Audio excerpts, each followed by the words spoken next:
Hello, it is Friday, September 26th. I am sorry I am not here today, but today you guys are going to learn about Hinduism and Buddhism, the two main religions of India.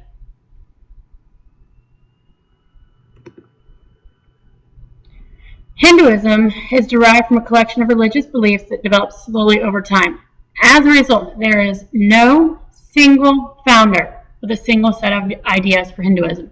Instead, it grows out of a collection of beliefs from the Aryan people that arrived from the Hindu Kush mountains through the Khyber Pass. Between 650 and 500 BC or BCE, Hindu teachers created one of the sacred texts called the Upanishads. The Upanishads are a compilation of a dialogue explaining the Vedas. So it is, put it in layman's terms, if you were having a Bible study class and someone wrote it down. So it's discussing what is in the Vedas and then recorded based on the discussions. They believe that each person has an Atman or a soul, and that soul unites with all others in Brahman, the main God. They believed in reincarnation, which means that people are reborn into new lives. The good and bad deeds of an individual would then determine who you would be in the next life. That is karma. To put it in perspective or better understanding, if you lead a bad life, you are going to come back as something that cannot enjoy as many worldly pleasures as, say, a higher up social caste would enjoy. And this can range from, an animal to a person. Any living thing they could come back as. They also followed something called dharma, which are the religious and moral duties of an individual. These are kind of like their rules and regulations, I guess you could say, similar to the Ten Commandments. And the fact that this tells them how they should behave, what they should do. Here are some of the Hindu gods. You have Brahma, who is the creator, Vishnu, who is known as the preserver, and Shiva, who is also known as the destroyer. Now, Shiva can be confused with sometimes because it is considered the life-giving god, but also the destroyer. But I guess the way to think about that is the one who gives life can also take it away. And then you have Brahman, who is the world soul of all beings. Now, Hindus believe that they have one God that takes the form of many others. So it is polytheistic, but that all those gods come from one. Over time, Hinduism will change. The different forms of gods have grown in importance over the last 2,500 years of existence. Hinduism is the oldest religion that still exists today. And today, Hindus will choose their own path to achieve moksha, which is the ultimate goal of a Hindu. It is the state of perfect understanding and uniting with Brahman. So for Christians, it's like being united with God after death. Jainism is a new religion that Mahavira develops out of Hinduism. This happens in the 500s BCE, so the 6th century BCE, and the Jains believe in an extreme form of nonviolence called ahimsa. Jains do not believe in harming any living creature. You hear I wouldn't hurt a fly. That's how they live their lives. You do not hurt anything that is alive. And they, in Hinduism, they're also very big on religious tolerance. Buddhism, Siddhartha Gautama. Siddhartha Gautama is a prince of India who founded Buddhism. He was raised in isolation. His parents kept him inside the palace walls. But upon seeing a man suffering, he really wanted to go and explore the outside world. Now, in doing this, he leaves behind his wife. And some records say that his wife was with child or that they already had a child when he left. When he leaves, he is looking for enlightenment or wisdom on how to escape human suffering.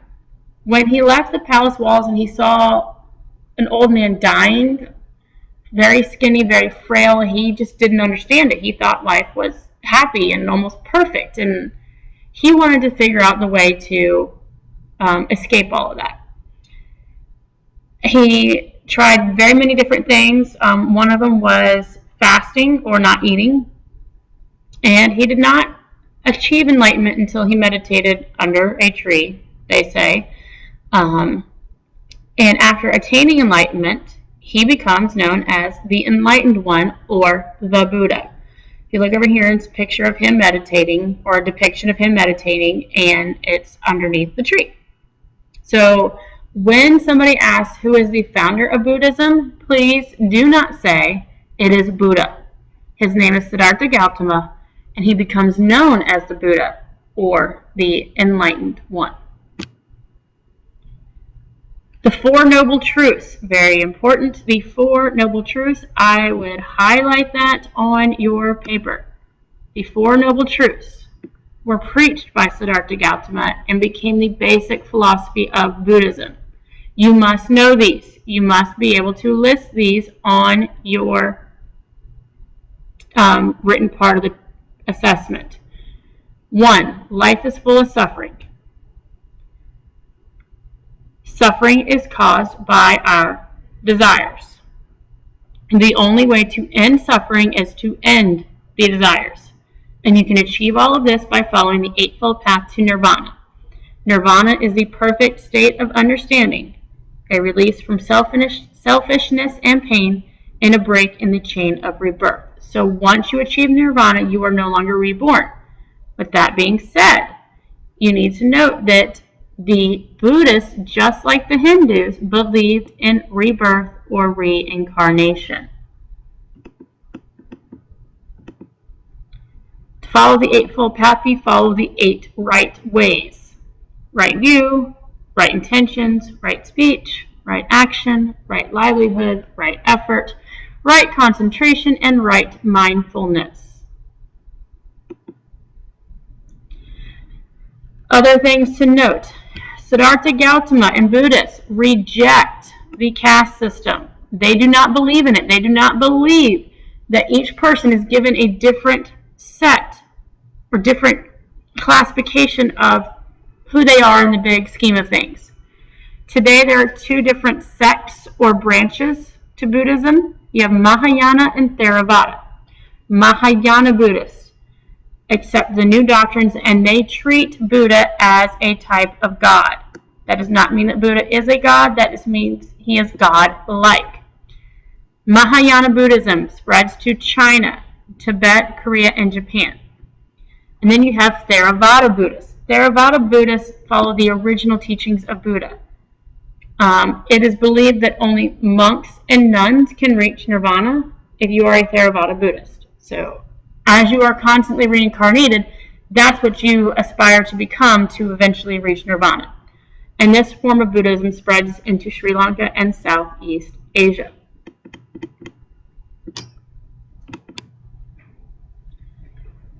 In the religious community of Buddhism, some followers devote their lives to religion and become nuns or monks. There are 3 bases of Buddhism. You have Buddha, the religious community, and the teachings. Now, in terms of Buddhism, many people that are followers are the poor and the lower caste. But remember the reincarnation aspect. So that is where you start, and then you come back. Monks and nuns are responsible for spreading Buddhist teachings. You guys have heard of the Dalai Lama. And then you have your wealthy merchants who are Buddhists, and they build what are known as stupas. They are mounds that serve as temples. Buddhism in India. Since it began in India, Buddhist pilgrims often visit. However, it is not a dominant religion in India today. It is not a dominant religion in India today. Instead, Buddhism spread to other parts of Asia.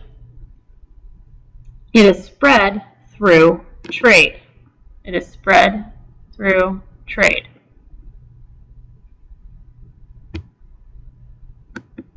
Alright, Buddhism versus Hinduism. Things that they have in common. Both believe in karma.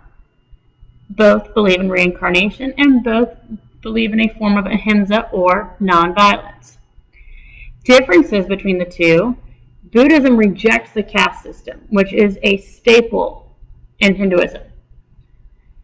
Buddhism also does not have the formal rituals, and they do not have the priest. Buddhism does not have any gods, therefore it is neither monotheistic or polytheistic. And in Buddhism, the goal is nirvana, while in Hinduism, the goal is moksha.